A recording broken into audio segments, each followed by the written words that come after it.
All right, welcome back to Beyond the Split, the podcast where we go beyond commission splits and talk about people, programs, and the real impact shaping real estate and housing here in Southern Arizona.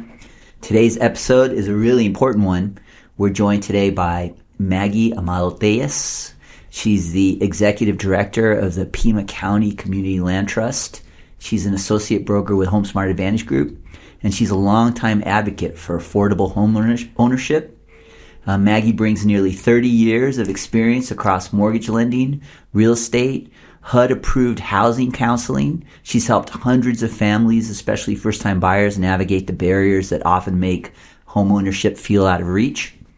She's also, very importantly, a fourth-generation Tucsonan, a University of Arizona alum. She also attended Sal Point Catholic, and someone who truly believes that homeownership can be a path to long-term economic stability and generational wealth. Maggie, welcome to Beyond the Split. We're glad you're here. Thank you very much for joining us. Thank you. Thanks for having me. Oh, awesome. Did I get any of that introduction incorrect? Did I have that correct? I think it's more than hundreds. I mean, I've been in this industry for 30 years. I'm like, I don't know where that number came from, but we've helped a lot of people. Yeah, It's a big number. Yeah. Oh, that's awesome. Yeah. And it's not generally is it a for-profit kind of thing, or is it a helpful kind of thing? Is it a combination of all of the above? Would you say this particular Pima County Community Land Trust is? We are a nonprofit. We are a 501c3. I think the county word in there kind of makes people think that we are government, but we're not. We are a 501c3. We are a qualified charitable organization. So end of year giving, think about us. Oh, awesome. Mm-hmm. Now, you've worked 3 decades working in housing, especially everything from mortgage lending to real estate to housing counseling. What moments early in your career made you realize that this work was more than a job and really kind of a calling in the kind of thing that you do here in Tucson? Well, I have a finance degree, and my first job out of college, I was working for another nonprofit doing small business loans. Then I got married. Then when I came back, I was a loan officer. Uh-huh. And it was, back in the mid to late 90s to early 2000s, it was kind of a really nasty business. I did not enjoy it, backstabbing, and I just saw, and I'm going to say it, there was a lot of abuse back in the day. Lenders taking advantage of people who were just not knowledgeable. So then, where I was working, decided to move to Vegas, and I decided, no, I don't want to go to Vegas, and I was hired by Chicanos por la Causa to help a friend of mine who was working there. She was going to get surgery, and then they saw my background, and I just kind of fell into their housing program, and I felt like it was a calling because I had a reputation when I was a loan officer of, other loan officers, we'd share a conference room to see our clients, and they would be telling me, hurry up, I got an appointment, because I would sit there and I would explain documents and what they were getting into and what they were signing. And so, when I went to work for Chicanos por la Causa and started, learning more about the housing counseling programs and the programs that were, affordable mortgages and what have you, and the idea of really educating and empowering and advocating for people to get, to know this process of purchasing a home. And I felt like it was full circle. I felt like, oh my God, this is my calling. Yeah. So you kind of went in like Viva la Raza and turned it into your calling. That's awesome. Yeah, absolutely. Now, are you the first executive director of the Pima County Community Land Trust? Yeah, we are. We were created in April of 2010. We were incorporated by the city of Tucson when, during that housing crisis, they knew that we would be getting some funds as an area hard hit by the foreclosure crisis. they'd been looking at this model of the community land trust. So for the first 2 years, they actually housed us, and a City of Tucson staffer was the manager. Then he retired, and he asked me. I had already been working with him as a real estate agent. I had just become an agent, and they knew my background in affordable housing, and they wanted me to, find buyers and explain the program. And so then when he retired, he asked me to apply. So, I'm the first executive director. Once, after the first 2 years, then they basically said, okay, fly. That's awesome. Be your own thing. And I'm like, oh my God. Yeah. Are we ready? Yeah. Now, a lot of people hear that the community land trust, and they don't quite understand what that means. Can you explain what the community land trust model is in simple terms? Especially the 99-year ground lease and why it works, in a condensed version of it? It is a model that actually grew out of the civil rights movement. It is, but even has longer roots. I mean, it goes even back farther. But the idea is to create an inventory of permanently affordable homeownership homes. And, up until, community land trust models, other affordable housing models, which are not bad, provided you with down payment assistance or things like that. But what happens is that, especially during the housing crisis of 2008, we had entities like Chicanos por la Causa creating whole little subdivisions of affordable housing. But then values started going through the roof. And what did people start doing? They started selling their homes, paying back their whatever subsidy they got. But what the community lost was that unit of affordable housing. Got it. So what this model does is it makes this home be permanently affordable from one buyer to the next. The subsidies that we provide in the form of what is called a write-down is not given to this person, but they benefit from it because they get a reduced purchase price. But when they sell their home, there's also a shared equity component. They get to get whatever they paid for plus 25% of whatever it went up in value. So we are taking care of the subsidies that keep these homes affordable and recycling it, and another household, low to moderate income household, can then benefit from homeownership. Got it. So that's kind of it in a model, and it's actually worked. We have started out with 89 homes that we purchased and rehabbed during the foreclosure crisis. We now currently have, I think, about 105. I mean, it's slow going in the sense, but those 105 homes have helped over 140 homeowners so it's kind of it's not as simple as just the 105. It actually, because of the subsidies in it, we're able to help more and more people. Right. Yeah. Right. And so you've, in your opinion, then this approach is what makes it more sustainable than the traditional affordability programs. Is that right? Yeah, definitely. Yeah, I think it is and in the beginning, like I said, I go, I don't know if this is going to work.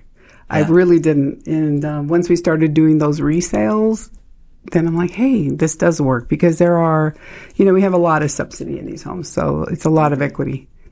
Wow. Yeah. And you guys are also a HUD-approved housing counseling agency? Yeah, we are. We became a HUD-approved housing counseling agency in 2019. And what that means is that, we're approved by HUD. Our counselors are HUD certified, which is also a requirement. And we address housing needs. So whether a person wants to purchase a home, whether they want to keep their home, like if they're facing, foreclosure or delinquency of any way, rentals. So, we're also expanding our program to provide more post-purchase services. It's really important that we steward those 105 homes that we have in our portfolio and make sure that those homeowners are also successful so that they have we're the stopgap. We're there to help them should, things happen. So we're going to have a more robust program starting this year. Going out, maybe providing workshops on DIY, things from like how to fix your leaky toilet, your faucet, blah, blah, blah, fixing a hole in the wall, to, even, sustainability issues. We've just met with TEP and we're going to, hopefully partner with them to provide their programs, making sure people understand, they've got that, I forget what it's called, the budget building where, you can spread out your payment over, the 12 months, so that you're not slammed in just in the summer, right? Right. Yeah. Got it. Yeah. And you work closely with first-time home buyers. What do you think is a couple of the biggest myths or misunderstandings you hear when people think they can't buy a home? Well, I think right now, for instance, it's a challenge because of the interest rates and the prices, and I think people just don't think that that they're able to make it happen. They think they need more money. They think they need better credit or things like that. In reality, those are the biggest issues that people have, which is they haven't saved enough, or they have some credit issues that they have to fix. And what I've always said, is you really cannot start your housing search when you see that sign and you say, oh my God, I want to buy this house. It doesn't start there. You have to start with, really figuring out what you can purchase, how much you can afford, what does it take to buy a house. And I think that's the really cool part about homebuyer education. It really doesn't matter, and this is what I learned as a loan officer, it doesn't matter how much money you make, right? Because it's the relationship between how much you earn and how much your expenses are, right? Your traditional, expenses, your credit card, and so you can make $1 million, but if you owe $999,000, you can't afford anything. So it's that relationship between how much you earn and how much you owe that determines what you can qualify for. And so what we do as a housing counseling agency is try to really look at your financial picture and create an action plan to say, okay, let's, what are the issues, whether it's, you need to save more money. We identify wasteful spending. I mean, people are really, I used to say back in the day when I used to give the classes, they used to have a client and I'm like, they would go to Blockbuster back in the day. They would have DirecTV. They would, I don't know, it was like, all of these expenses doing the same thing, You talk about, the people who love to go to Starbucks and how expensive every morning. If you start thinking about how much you spend without even thinking about it, and start calculating that and start putting it away, before you know it, you'll save some money. Got it. Now, what is it that you called it? That you guys were thinking about changing the name because you thought it sounded funny. Picklet. Yeah. They call us Picklet. Yeah. Picklet. People do. PPCCLT. Picklet. PCCLT. So I like it. It sounds like Piglet. Yeah. I say keep it. Yeah. People remember it. They offer programs like Wish, which is a 4-to-1 savings match, and home funds that can cover up to 20% of the purchase price.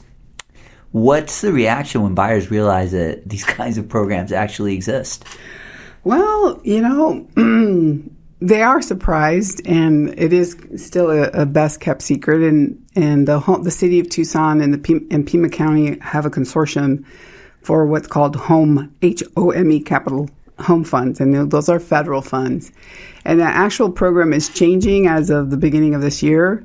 So I don't know what it is, to tell you the truth. My housing counselors know it. But it will provide, I think, a maximum of like $50,000 in down payment assistance. And they've changed it quite a bit. It'll be just, to get you to 30% of your gross monthly income. So I think they've actually simplified the program quite a bit. But they're working They're working on, getting the kinks out.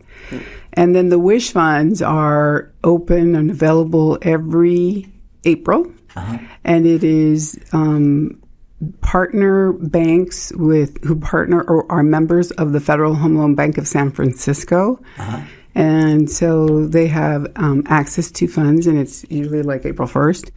And it is a 4-to-1 match for whatever you're putting into the house up to $7,500. So 75. So if you put 75 in, you'll get 30,000, right? Yeah. Oh, wow. Yeah. So that is a program that usually and that is a program that I believe that you do have to be what's called a first-time home buyer. Yeah. Which HUD has an actual definition, meaning that you haven't owned a home in the last 3 years. Got it. So let me see if I understand this correctly. You're a first-time home buyer. You qualify for this program. You come up with $7,500. They're going to match 4 times the $7,500. Correct. Wow. And the criteria is that it gets you to 30%. No, it's different. Those are 2 different programs. Oh, okay. Home and Wish. Got it. Yeah. All right. But that match is just the match. Yeah. So down payment. the Wish is a match, and Home is, will provide gap financing to get you to 30% of your 30% front end ratio. Wow. And so up to, I think, a maximum of 50. And like I said, they're still working on the kinks, so don't quote me on that, but our office knows better than I. Wow. But those are really cool programs. And it used to be that you could actually do both together. I don't know if that's going to be the case anymore with, the changes. There's been some changes to the home funds, but Wishes, depending on how much they give you, I think it's like it's 10-year affordability period, meaning you have to stay in the home for 10 years and then it falls off, it becomes yours. That's interesting. Yeah, it's pretty cool. So speaking back on credit, it's a big fear for a lot of buyers, especially first-time buyers. Yeah. But in your experience, how often is that credit really a deal breaker versus something that you can work with, with the right plan? I think it's always potentially a deal breaker because sometimes people are not willing to do what it takes. Sometimes, though, they're pleasantly surprised that it's no big deal. Like it's something like, and chronologically things are, things that happened years and years ago don't have as much effect as something that just happened recently. Got it. Yeah. Not even taking into consideration the amounts, right? Because some things will fall off eventually. But I think, people sometimes if they owe quite a bit, they're always surprised and they're not willing to do the work. And sometimes it's just really negotiation. If you owe $1,500 on your credit card, call them up. Say, hey, will you take $750? I got it right now. And then we kind of guide them, make sure it's in writing, Don't just, make sure you get it in writing so that they will basically zero out your balance. So there are some tools. There's also payment plans. We do not ever, as a HUD-approved housing counseling agency, we do not take money. We do not. Yeah. We're not like Money Management International. We don't, do the payment. We do the payment plans with you, but you manage them. We don't take funds. Right. You give people the road to follow. Yeah. And then if they choose to walk the road, then good on them. And if not, then their situation is not any worse than it was before. Exactly. Now, some people, they question, they go right to the crypto thing. They say, hey, does affordable housing really build wealth? From what you've seen, how does sustainable homeownership impact long-term financial stability for families? Hugely. After the housing crisis, and what I was seeing back in the day was, older people who owned their homes free and clear, who were refinancing, taking money out and buying a boat or going on vacation. And then the bottom fell out and now they're homeless, right? They didn't have a home. So is it really about creating wealth? obviously, for many of us, we do look at real estate as an investment opportunity, as a way, and it's for the vast majority of us, the biggest asset that we will purchase. But we also have to think about stability, being able to purchase a home that you can afford to provide that stability for your family so that your children can grow up with that sense of pride and ownership and being part of community, being part of their neighborhood, not having to worry about following the affordable rent and moving every time they raise the rent on you, which, as you know, has been a huge issue in our community too. So I think, home ownership, yes, there is an importance there to create this net worth and creating wealth, but also, balancing it with, providing stability for your family and investing in your community. It's important also from that aspect to have long-term homeowners in a neighborhood versus, flipping people, moving or having these, what is it called? The short-term rentals? Yeah. Oh, yeah. So you see it as financial stability and stability as well as, you gain equity in your home over time. Got it. I've had a lot of people, realtors, argue with me. It was funny. In the beginning, I would argue with them all day long. Why are you doing this? And, they'd want to philosophically, discuss it with me. And I'm like, and we've had people come and say, oh, I would never buy this house because I'm like renting. Because I think I did mention that we sell the improvement, but not the land. Did I even mention that? Uh-huh. So we keep ownership of the land, which is how we give these big write-downs or discounts. And the other thing that I didn't mention is that we don't require a down payment.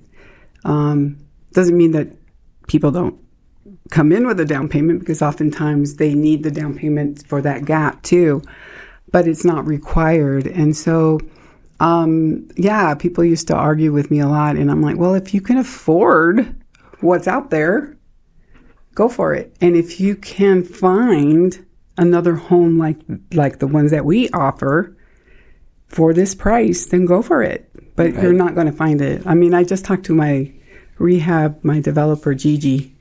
She says, Maggie, this next house is going to be $70,000 we're going to put into it. It's our home. And it was a rental, and it's been destroyed, unfortunately. Oh, wow. So that's why we decided to sell some of these. Yeah. Got it. Now, as a bilingual Spanish speaker with deep ties to the community, how important is cultural understanding when it comes to housing, counseling, and real estate? Is it a thing, do you think? Or is it just a financial, cultural understanding? I don't know. I just think, speaking the language helps, obviously.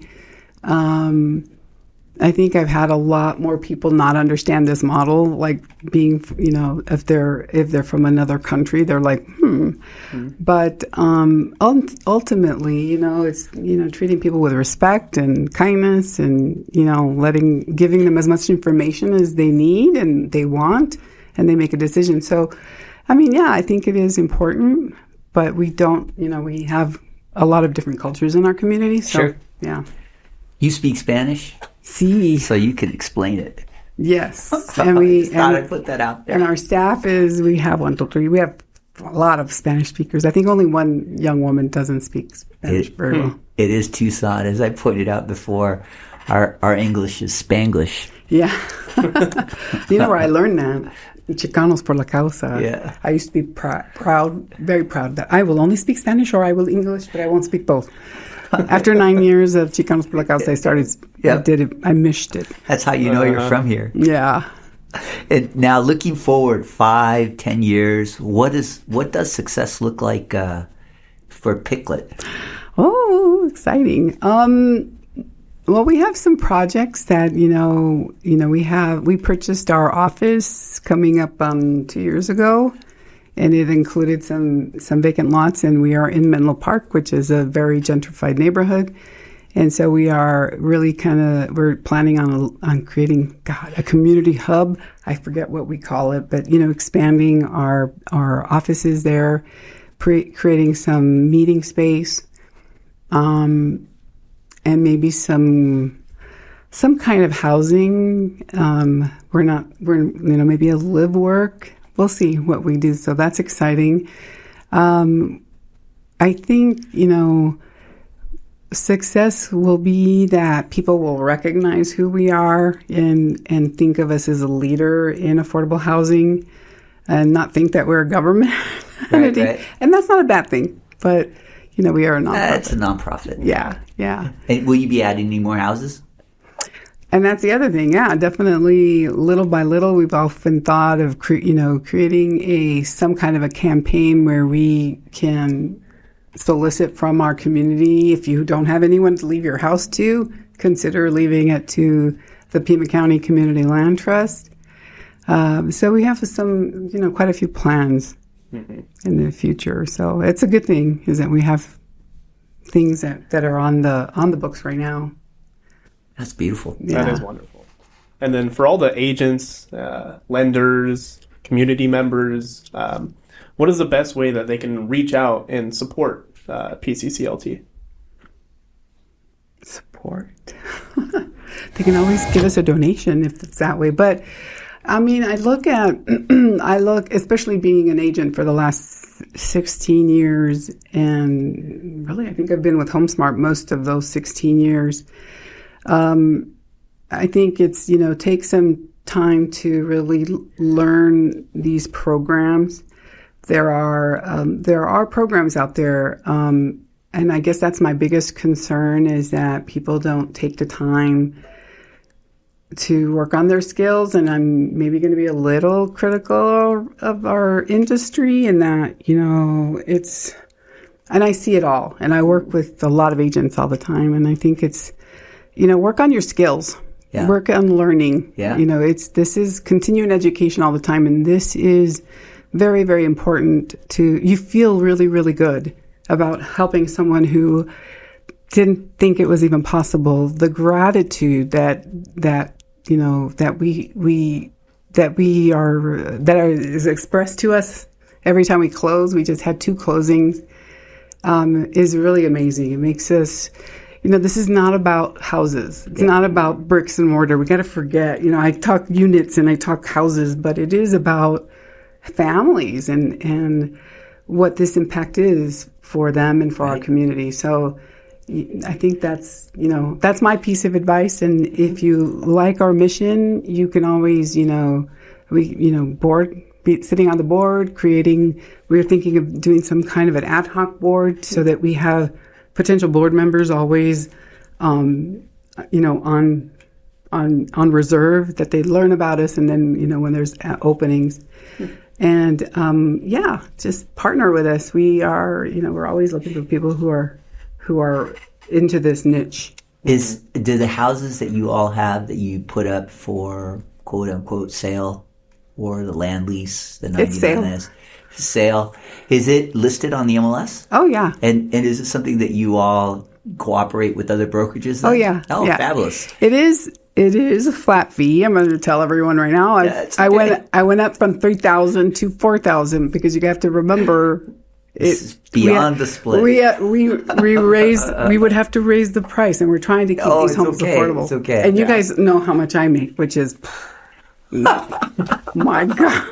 I get enough money to at least pay all my fees because this is all I do. It's very rare that I do any other transactions. Got it. Yeah. Got it. Well, that's beautiful. Maggie, thank you for being here, and thank you very, very much for the work that you're doing.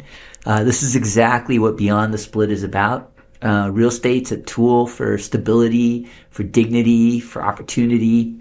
For anyone listening who wants to learn more about the Pima County Community Land Trust, housing counseling, or the down payment assistance programs, we'll include some links to show that in the notes.